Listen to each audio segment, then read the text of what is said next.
Bonjour à tous. Donc aujourd'hui, on peut dire que la précarité est devenue la règle dans cette société dominée par les capitalistes. D'ailleurs, la précarité est une notion pour nous, les travailleurs. Mais les capitalistes, eux, ils ont inventé une monstruosité de langage, la flexi-sécurité.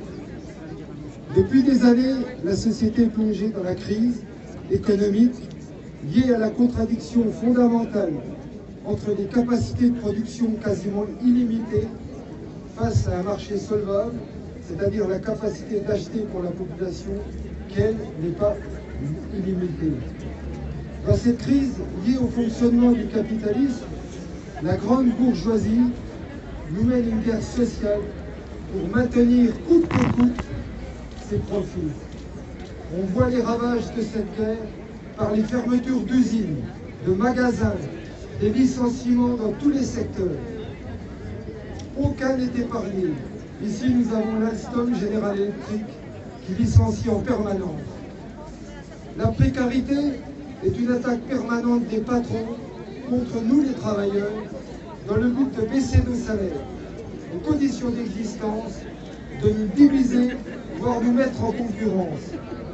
Rappelons-nous l'Alstom qui a externalisé des secteurs entiers de l'usine pour les vendre ou donner à des petites entreprises et à des margoulins qui se sont graissés au passage. Aucun secteur n'est épargné par la précarité pour les travailleurs. D'ailleurs, même ceux qui ont un emploi en CDI ne sont pas sûrs de garder leur travail face à la menace des licenciements. Dans le secteur de l'État, la SNCF, les hôpitaux, combien y a-t-il de CDD, d'AVS, d'emplois précaires? Les grands patrons ont mis en place et accentué la sous-traitance, car elle leur permet d'imposer leurs prix en mettant ces entreprises en concurrence que ces dernières répercutent sur les travailleurs. On a même inventé un terme qui est synonyme de précarité, l'ubérisation, avec des statuts d'auto-entrepreneurs qui isolent les travailleurs les uns des autres. Depuis des mois, nous vivons sous le régime de l'épidémie, avec les confinements et le ralentissement économique qui s'en est suivi. Mais les conséquences sont terribles pour les travailleurs et même les petits commerces. Cette crise sanitaire n'a fait qu'accélérer les effets de la crise économique. Elle a frappé durement les intérimaires, les jeunes étudiants, par exemple, qui ne peuvent pas avoir de petit boulot.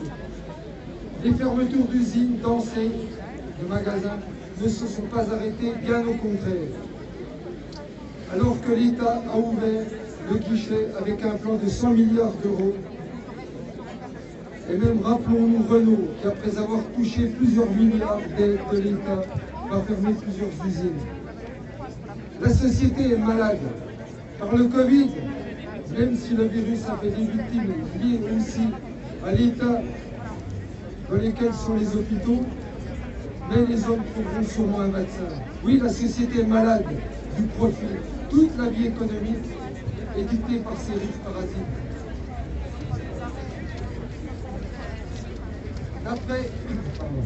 D'après la banque suisse UBS, le nombre de milliardaires s'est accru. Dans le monde, ils sont 2189. Ils accumulent à eux seuls 10 200 milliards de dollars, chiffre en augmentation de 15% depuis 2018. D'ailleurs, c'est le secteur de la santé qui a fait le plus de profit. C'est tout un symbole. Ce sont nous, les travailleurs, qui faisons tout fonctionner dans la vie économique. Alors, oui, il faudra enlever le pouvoir qu'exerce la grande bourgeoisie sur la société.